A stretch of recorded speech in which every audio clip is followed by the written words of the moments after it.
theory of war without victory. Nowhere is this more evident than with the war in Afghanistan, the longest war in American history.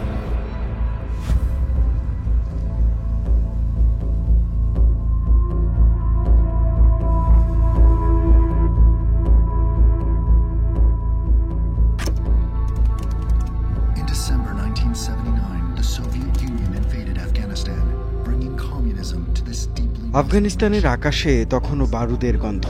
Soviet সেনারা চলে গেছে, কিন্তু বন্দুকের শব্দ থামেনি।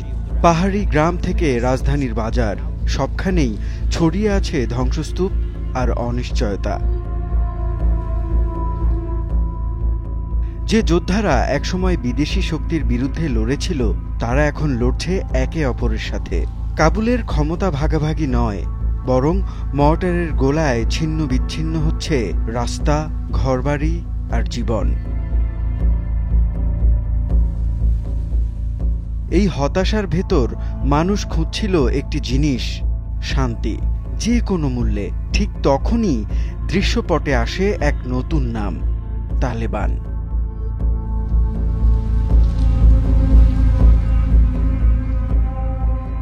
কেউ বলছিল তারা পশ্চিমা ষড়যন্ত্রের ফল, কেউ বলছিল ভেতরের ক্ষত থেকে নিজে নিজেই জন্ম। আসলে দুটো ধারাই মিলেছে এ গল্পে। 1979 সালে সোভিয়েত সেনারা আফগানিস্তানে প্রবেশ করে। উদ্দেশ্য কাবুলের কমিউনিস্ট সরকারকে টিকিয়ে রাখা। তার বিপরীতে পাহাড়ি গিরিখাত জুড়ে শুরু হয় মুজাহিদদের গেরিলা যুদ্ধ। 80-র দশক জুড়ে যুক্তরাষ্ট্র, পাকিস্তান ও সৌদি আরব গোপনে অর্থ ও অস্ত্র দেয়। পাকিস্তানের সামরিক শাসক জিয়াউল হকের আমলে আইএসআই হয়ে ওঠে সহায়তার মূল পথ। শরণার্থী শিবির, সীমান্তবর্তী মাদ্রাসা, পাহাড়ি ট্রেনিং ক্যাম্প, সব মিলিয়ে যুদ্ধের জন্য তৈরি হতে থাকে এক পূর্ণ প্রজন্ম। সোভিয়েতরা 1989 সালে সরে গেলে দেশে শান্তি ফিরে এলো না, বরং হাতে হাতে ঘুরতে থাকা অস্ত্র, যুদ্ধের টাকা আর বহিরাগত স্বার্থের জটিলতা নতুন দুঃসময় ডেকে আনে। 1992 সালে মস্কোপন্থী নাজিবুল্লাহ সরকার পড়ে গেলে কাগজে কলমে একটা মীমাংসা হলো, পেশোয়ার চুক্তি। কিন্তু ক্ষমতার ঘুঁটি তখনও অনেকের হাতে। কেউ চুক্তি মানল না, কেউ মানলেও মাঠের লোকজনকে থামাতে পারল না। গুলবুদ্দিন হেকমতিয়ারের মর্টারে ক্ষতবিক্ষত হল কাবুল। তাজিক, হাজারা, উজবেক গোষ্ঠীর সশস্ত্র নেতা নিজ নিজ এলাকায় নিজস্ব রাজ্য গড়ে তুললেন। পাকিস্তান, ইরান, সৌদি আরব, রাশিয়া, ভারত সবাই কোনো না কোনো গোষ্ঠীকে পৃষ্ঠপোষকতা দিল। ফল হল ভয়াবহ। রাজধানী কাবুল ধ্বংসস্তূপ, রাস্তা অসুরক্ষিত, চেকপয়েন্টে চাঁদাবাজি, অপহরণ, ধর্ষণ, হত্যাকাণ্ড। রাষ্ট্রের নামে ছিল শুধুই হতাশা। তখন কাবুলে একটি মোড় পার হতে 3 বার পরিচয় দিতে হতো।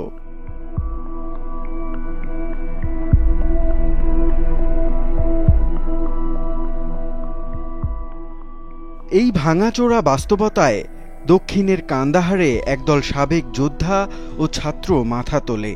নেতৃত্বে মোল্লা মোহাম্মদ ওমর।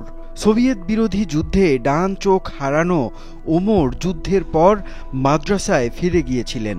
চারদিকে তখন লুটতরাজ আর অবিচার। তখন তিনি ও আশপাশের মাদ্রাসার ছাত্ররা স্থানীয় এক কুখ্যাত কমান্ডারের বিরুদ্ধে অভিযান চালান। অপহরণ করা 2 কিশোরীকে উদ্ধার করে অপরাধীকে প্রকাশ্যে শাস্তি দেন। ঘটনা কান্দাহারের বাজারে বাজারে গল্প হয়ে ছড়িয়ে পড়ে। ওরা রাজনীতি চায় না, শুধু শান্তি আর নিরাপত্তা। এই ধারণাটা সাধারণ মানুষের মনে দাগ কাটে।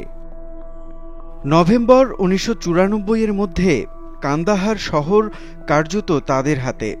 তারা রাস্তা থেকে চেকপয়েন্ট সরায়, ডাকাতি বন্ধ করে, কঠোর বিধিনিষেধ দেয়, কিন্তু পথ নিরাপদ হয়। ব্যবসায়ী, ট্রাক চালক, যাত্রী সবাই স্বস্তি পায়। দক্ষিণের পুস্তু অধ্যুষিত এলাকায় স্থানীয় আলেম, উলামা, ব্যবসায়ী মহল এমনকি অনেক ক্লান্ত যোদ্ধাও তাদের দিকে ঝুঁকতে থাকে। এই গতি ধরে তালেবান অল্প সময়ে জেলায় জেলায় ঢুকে পড়ে। অনেক জায়গায় বড় লড়াই ছাড়াই কমান্ডাররা আত্মসমর্পণ করেন বা পক্ষে চলে আসেন। যে কোনো পক্ষের জন্য রক্ত ঝরানোর চেয়ে শান্তি এসে যাক, এই মনোভাব ছিল প্রবল। কিন্তু শুধু নৈতিক অবস্থান আর কড়াকড়ি দিয়ে কি গোটা দেশ দখলে আনা যায়?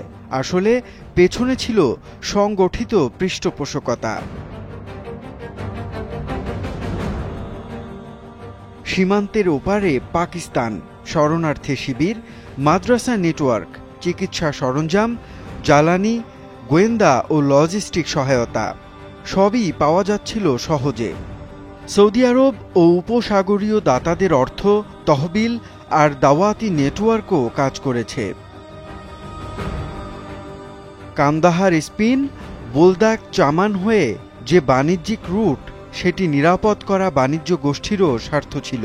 রুট নিরাপদ মানে ট্রাক চলবে, জ্বালানি যাবে, পণ্য আসবে, সবাই লাভবান হবে। তালেবান নিজেদের পরিচয় দিল পরিষ্কার হাতের দল হিসেবে।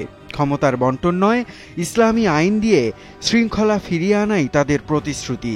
তাদের ধর্মীয় রূপরেখা মূলত দারুল উলুম দেওবন্দি ধারার সঙ্গে পুশতুনদের রীতিনীতি, পুশতুনওয়ালি এই দুইয়ের মিশেল। শুরুর দিনগুলোতে তারা রেডিওতে শরীয়ত প্রচার করে দ্রুত বিচার করে চুরি ডাকাতি থামায়। কিন্তু একই সাথে মেয়েদের শিক্ষা, চাকরি বন্ধ, পোশাকে কড়াকড়ি, সাংস্কৃতিক কর্মকাণ্ডে নিষেধাজ্ঞা, কঠোর বিধানও জারি হয়। মানুষের মনে একদিকে স্বস্তি, আবার রাস্তায় বের হওয়া যাচ্ছে, অন্যদিকে শ্বাসরুদ্ধ অনুভূতি। এত কড়াকড়ি কেন? এই দুই অনুভূতি পাশাপাশি ছিল।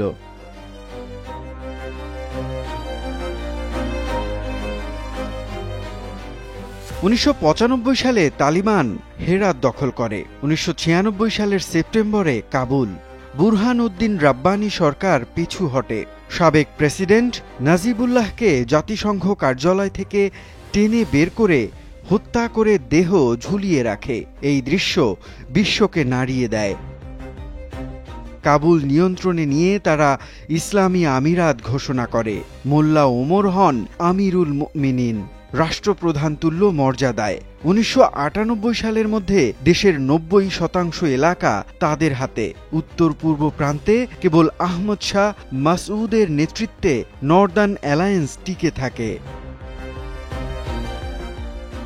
মোল্লা ওমর ছিলেন অনাড়ম্বর, কথায় কম কিন্তু সিদ্ধান্তে দৃঢ়। তার পাশে ছিলেন সহ প্রতিষ্ঠাতা মোল্লা আব্দুল গনি বরাদর, যিনি তখন সংগঠনের সামরিক কাঠামো গড়তে ভূমিকা রাখেন এবং বহু বছর পর শান্তি আলোচনায় টেবিলে আবার সামনে আসেন।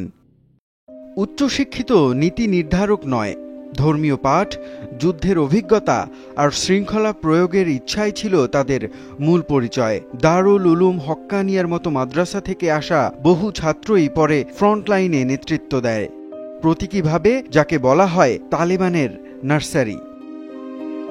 পশ্চিমা দৃষ্টিভঙ্গি বলবে 80-র দশকে যে প্রক্সি রাজনীতির খেলা হয়েছিল তারই ব্লোব্যাক হল তালেবান। পাকিস্তান নেপথ্যের পরিচালক। আবার আফগান সমাজের ভেতর থেকে বলা হয় কমিউনিস্ট পতনের পর আমাদের একা ফেলে দেওয়া হলো, যুদ্ধবাজরা দেশ ছিঁড়ে খেল, তখন অন্তত কেউ এসে রাস্তা নিরাপদ করেছিল। দুটোই আংশিক সত্য। তালেবান একদিকে বাইরের শক্তির নিজস্ব স্বার্থে লালিত, অন্যদিকে আফগান বাস্তবতার গর্ভে জন্ম নেয়া এক প্রবল প্রতিক্রিয়া, নৈরাজ্যের বিরুদ্ধে শাস্তিমূলক শৃঙ্খলা। একটা বিধ্বস্ত সমাজ, দীর্ঘ বিদেশি হস্তক্ষেপ, সীমান্ত জুড়ে মতাদর্শিক কারখানা, আর সাধারণ মানুষের যেমন করেই হোক শান্তি চাই প্রত্যাশা, সব মিলে যে শূন্যতা তৈরি করেছিল, সেখানে তালেবান এক কঠোর সমীকরণ দিয়েই উত্তর দিয়েছে, যার ফলে যুদ্ধ থামে কিন্তু স্বাধীনতাও সংকুচিত হয়। আফগানিস্তানের 90-এর দশক আমাদের শেখায় শূন্যতা কখনো দীর্ঘস্থায়ী হয় না, কেউ না কেউ এসে তা ভরিয়ে দেয়, কখনো শৃঙ্খলার নামে, কখনো ন্যায়ের নামে, আর অনেক সময় সেই শৃঙ্খলাই হয়ে ওঠে আরেক রকমের ভীতি। মুনিম রাব্বি, যমুনা নিউজ।